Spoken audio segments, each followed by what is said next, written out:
Hey, what is going on guys, and welcome back to my channel. If you're new here, make sure to hit that like and subscribe button and turn on that bell notification icon so you don't miss any of my videos.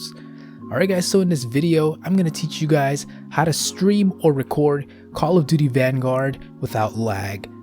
You can do this by simply just changing something in your graphics settings, and I'm going to show you how to do just that. Alright, so as you can see, it is super laggy, like you can't even see anything. You don't even know what's going on. So what you're gonna need to do is to just go to the pause menu and then go to settings,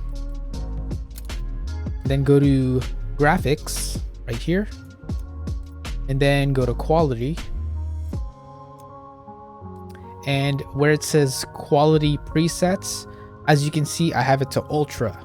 So I'm gonna click over here and scroll up and change it to lowest, and make sure you click apply settings,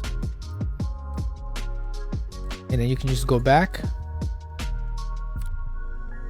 and now it's a lot better. Now you can see what's going on. Now you can stream or record without the lag. Yes, you are sacrificing quality, but this is the only way that I know how to fix it, so go ahead, give this a try, and I hope it works for you. Alright guys, I hope that was helpful, and if it was, make sure to give this video a like, comment down below, and subscribe to my channel to see more of my videos. If you want to keep up with me on my socials, I'll put them on the screen, and I will leave a link to them in the description below. And if you want to join my Discord server, I'll also put the link to it in the description as well. So guys, thank you for watching. I will see you guys on the next video. Later.